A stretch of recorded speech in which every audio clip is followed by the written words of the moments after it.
တတိတိသွေးတို့ခုံနေချုအကျဉ်းနာပြရီတင်းရဲ့ယူဝေမှုမောတဏ္ဍာရောင်ချိုနှခမ်းမိနန်းတဲ့မှာလောကကြီးမေအောင်ကြံရွယ်ကမင်းထဲ့ရဲ့သလား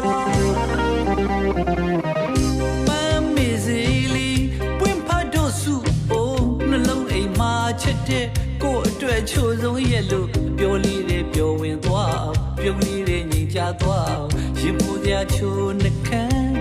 အလုံးမှာကိုဘွားမေတဲ့ကိုအရာရာမင်းလွှမ်းမိုးထားပန်းမေစီလီအတွေ့တဲ့ထိမွေးထုံးမင်းကိုငွေနွေနွေမင်းရဲ့ကိုယ်သိရင်မှာတိတ်ဆိတ်တဲ့ချီနှောင်မှုတွေယုံမရတဲ့တွေ့တာမှုတွေအာယုံကိုမြူဆွဲနိုင်တော့အစွမ်းတွေကိုရဲ့တွင်စိတ်ကိုထားဝသိမြဲပန်းစားထား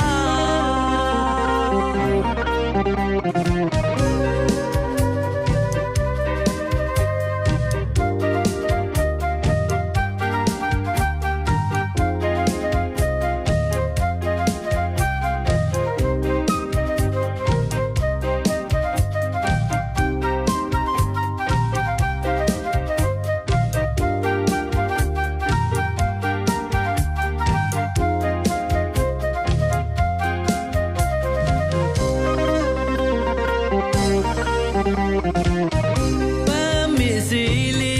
မင်းကလွယ်ပြီးကွယ်မိနိုင်တဲ့အားလုံးမိနိုင်စွမ်းရှိတဲ့ကိုယ်စိတ်နဲ့ခန္ဓာဝိညာဉ်အစိတ်တလူနေပြီးမို့လေစီလိုရာစီပါတော့လားပန်းမေစီပေကမင်းအထီတွေ့မှာကိုမေစီမီလို့သွား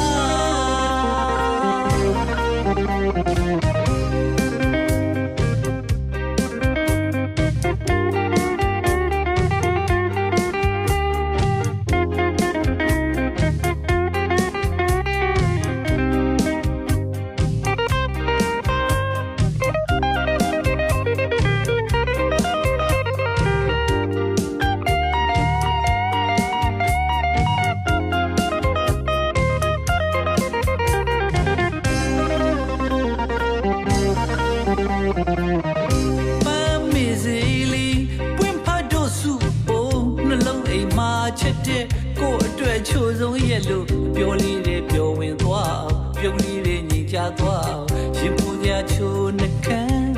အလုံးမှာကိုဘွားမေတဲ့ကိုအရာရာမင်းလွှမ်းမိုးထားပန်းမေစီလီမင်းကလွယ်ပြီးကွယ်မိနိုင်တဲ့အားလုံးမိနိုင်စွမ်းရှိတဲ့ကိုယ်စိတ်နဲ့ခန္ဓာဝိညာဉ်အစိတ်တလူနေပြီးမို့လေစီလိုရာစီပါတော့လားပန်းမေစီပေကမင်းအထီတွေ့မှာကိုမေစီမီလို့သွား